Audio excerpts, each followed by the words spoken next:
जे मु सामाजिक भाई भाई मान जन चाहूँगी जे मु छिड़ा होची एवं मोर जो प्राथमिकता अच्छी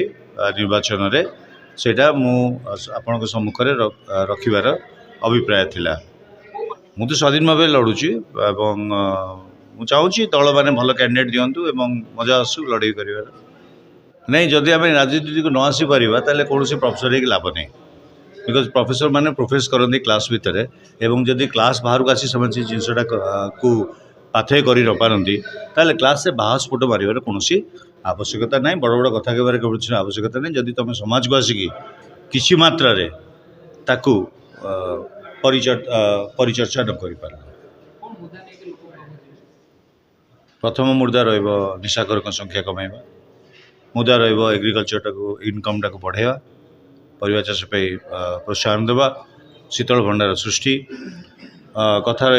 चाषी मानक एटलिस्ट मु सरकार पाखे न्याय दाबी आम रखू कि मासिक 10,000 टका मिलू सो दैट पिला माने बाहर को न जातु दादन जोटा अच्छी से मोस्टली चाषी श्रेणी अच्छी तुम देख न्यू जेनेरेशन जो मैंने अच्छा चाष को आदरू नहांती जहाँ घरे बहुत जमी भी अच्छी से भी चाष को आदरू ना पिला माने बाहर बड़ बड़ काम कले आउ इन्वेस्ट करूना आम चाहूँ से बर्तमान एरिया को आसिक इन्वेस्ट करतु है। शिक्षा क्षेत्र में आम चाहूँ कि रिफॉर्म्स हो पिला माने विषय वस्तु को व्यवहार कर जानतु एवं जोटा लोकल जो पाठपढ़ाटा हो लोकल जो आमर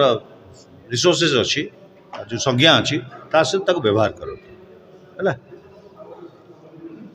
आम चाहूँ स्वास्थ्य किसी परिवर्तन आसू आम चाहूँ डाक्तर रुहतु आम चाहूँ अवेलेबिलिटी ऑफ मेडिसिन आउ गोटे इंटरेस्टिंग जिन आम एत मुझे कह भूलीगली वेटेरिनरी गाँव में आगे मुझे देखुची गाई फाई अच्छा पर गाई वर्ष को खर्च हो 5,000 टका टुवर्ड्स आम जदि खैरा देख सिमिला देखला 2,500-3,000 टका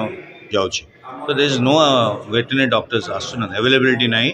मेडिसिन इज नॉट अवेलेबल से close as but which is a bigger source of income for the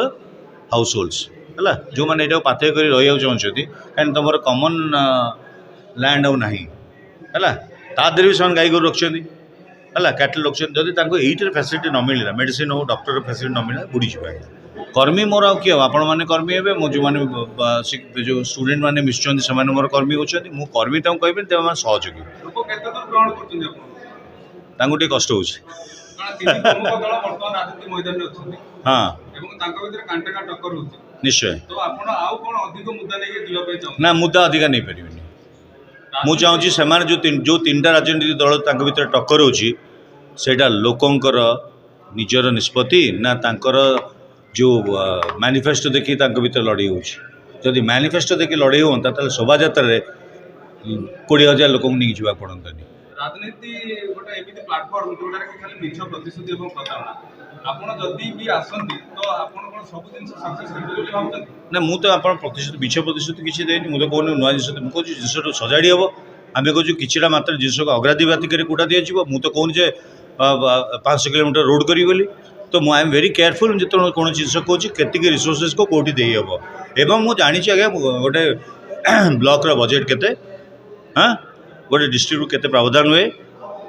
से जिनसा कौट अग्राधिपति दि जापर सो दैट जो मैंने कॉमन लोक अच्छा से पछुआ वर्ग लोक अच्छा बेनिफिट पातु शुणु बहुत जन लोक बिना सरकारी प्रोत्साहन भी चली पारे है।